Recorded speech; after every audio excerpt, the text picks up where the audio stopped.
Assalamualaikum warahmatullahi wabarakatuh. Perkenalkan, nama saya Dewi Utari dengan NPM 24783109 dari kelas TPL 4D. Pada kali ini kita akan membahas web terdistribusi daripada mata kuliah sistem distribusi. Yang pertama, kita masuk ke web service. Web service merupakan sistem perangkat lunak yang berfungsi untuk komunikasi serta pertukaran data antara aplikasi yang berbeda melalui jaringan internet dengan menggunakan standar terbuka seperti HTTP, XML, atau JSON. Lalu, metode web service itu biasanya membantu para pengembang itu membagi aplikasi-aplikasi ke dalam komponen yang bisa digunakan untuk berbagai kebutuhan. Biasanya, web service digunakan untuk menghubungkan dua platform yang berbeda. Nah, cara kerja web service yang pertama adalah web service itu berdasarkan konsep client server. Jadi klien itu meminta data seperti aplikasi mobile atau website atau lain-lain sebagainya. Nah, server nantinya akan melayani permintaan tersebut atau akan menerima permintaan tersebut. Nah, setiap komunikasi itu terdiri dari dua bagian, yaitu request permintaan dari si klien dan respon itu jawaban daripada si server. Lalu web service itu bersifat stateless, artinya server tidak mengingat permintaan sebelumnya, sehingga setiap request itu harus membawa informasi identitas yang lengkap seperti token atau API key untuk menentukan data apa yang ingin diakses. Jadi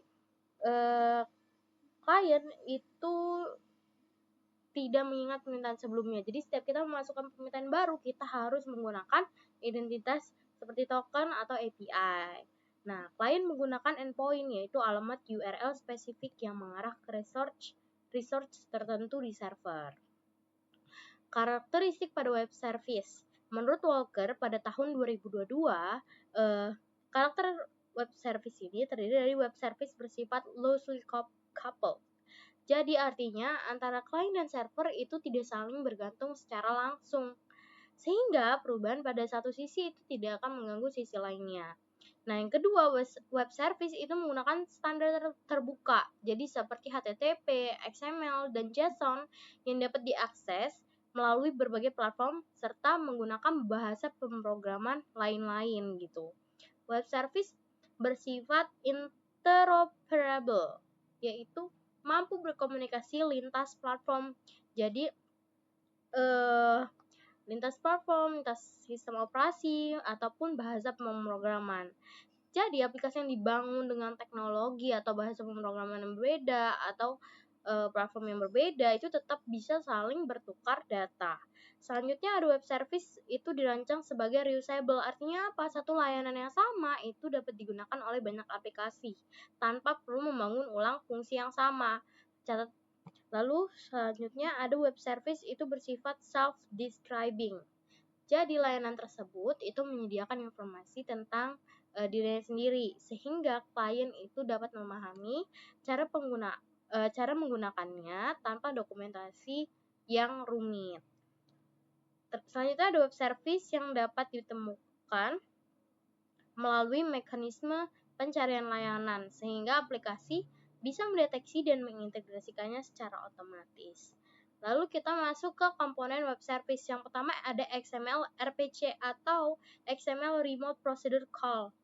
Merupakan protokol yang atau sebuah program itu yang berfungsi untuk memanggil fungsi atau prosedur yang ada pada komputer lain menggunakan jaringan internet. Jadi, XML itu sebagai format data dan HTTP nantinya sebagai media pengiriman. Lalu, XML RPC itu mengizinkan aplikasi beragam untuk berkomunikasi. Balik lagi, ini tidak terpaku pada satu platform ya teman-teman. Lalu selanjutnya ada SOAP atau Simple Object Access Protocol. Merupakan protokol standar untuk bertukar informasi dalam bentuk pesan terstruktur menggunakan XML melalui jaringan. Nah, umumnya itu lewat HTTPS.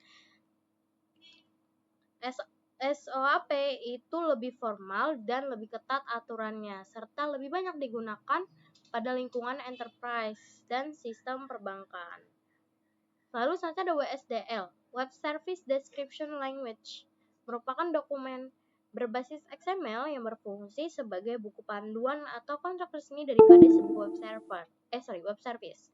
Jadi, WSDL ini nantilah yang menjelaskan secara lengkap bagaimana sebuah web service dari melakukan atau cara pemanggilannya dan di mana lokasinya. Sehingga WSDL itu merupakan sebuah protokol berbasis XML yang nantinya akan bertukar informasi pada lingkungan dan terdesentralisasi. Lalu selanjutnya ada UDDI, yaitu Universal Description, Discovery, and Integration. Merupakan direktori atau yellow pages untuk web service. Jadi, perusahaan atau developer nantinya dapat mendaftarkan, mencari, dan menemukan web service yang tersedia di internet. Hubungannya apa sih? Jadi, UDDI tadi merupakan tempat mencari dan menemukan web service. Lalu WSDL merupakan panduan cara bagaimana menggunakan web service. SOAP merupakan protokol untuk berkomunikasi dengan web service. Nah, alurnya nanti kita dapat mencari web service di UDDI, lalu kita baca panduannya di WSDL, dan kita bisa mengirim request menggunakan SOAP. Lalu nanti si klien dapat menerima respon daripada si server. Manfaat daripada penggunaan web service yang pertama adalah memungkinkan aplikasi yang berbeda platform. Jadi, aplikasi Android yang dibuat dengan Java itu bisa mengambil data dari server yang dibuat dengan Python. Lalu, reusability atau dapat digunakan ulang. Jadi, dapat menghemat waktu dan biaya pengembangan. Lalu, efisiensi pengembangan, di mana developer tidak perlu membangun semua fitur dari nol. Jadi, cukup menggunakan web service yang udah ada. Jadi, waktu pengembangan itu menjadi lebih singkat dan biayanya juga lebih hemat. Lalu selanjutnya ada arsitektur web service. Yang pertama terdiri dari 3 komponen utama. Yang pertama ada service provider, di mana pihak itu dapat membuat dan menyediakan web service. Lalu selanjutnya ada service registry atau directory tempat pendaftaran web service yang diperankan oleh UDDI. Lalu selanjutnya ada service requester. Nah, di mana ini pihak yang mencari serta menggunakan web service. Jadi, service requester itu mencari layanan, mempelajari cara penggunaan daripada WSDL, lalu nanti dapat berkomunikasi dengan provider menggunakan SOAP atau REST. Nah, komponen tersebut itu berinteraksi melalui 3 operasi utama. Yang pertama ada publish, find, and bind. Publish itu nanti service provider mendaftarkan web service-nya ke registry agar dapat ditemukan.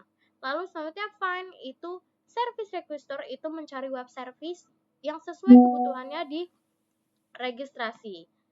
Lalu bind adalah proses service requester dari mana menghubungkan diri dan komunikasi langsung dengan service provider setelah menemukan layanan yang dibutuhkan. Lalu selanjutnya ada artefak pada web service. Yang pertama ada layanan. Sebuah layanan atau antarmuka yang dideskripsikan oleh deskripsi layanan merupakan implementasi daripada layanan, dan sebuah layanan itu adalah sebuah modul perangkat yang disebarkan pada platform jaringan yang dapat diakses oleh service provider.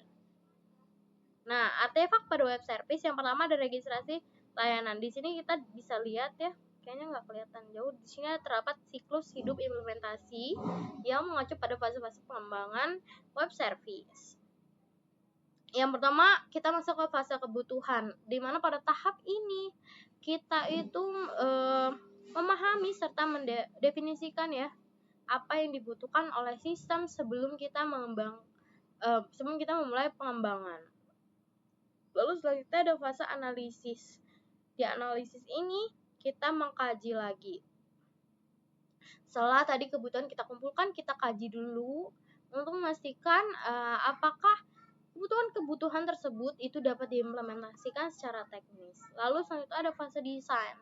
Nah, pada fase ini hasil daripada analisis tadi kita rancang ya, rancangan teknis sebagai cetak biru sebelum proses coding dimulai. Lalu selanjutnya kita masuk ke fase coding. Setelah fase desain sudah dibuat, lalu kita menghubungkan lagi dengan kode program yang nantinya dapat dijalankan. Lalu fase pengujian, di mana nantinya setelah dibuat fase coding dan diperiksa, lalu diverifikasi apakah web service berjalan dengan benar, aman, serta sesuai dengan kebutuhan yang di awal tadi untuk ditetapkan. Nah, ketika sudah diuji, lalu kita masuk ke fase penyebaran, di mana web service yang telah lulus semua pengujian resmi itu dipindahkan ke lingkungan produksi dan mulai dapat diakses oleh pengguna atau sistem lain secara nyata. Sekian dari saya. Wassalamualaikum warahmatullahi wabarakatuh.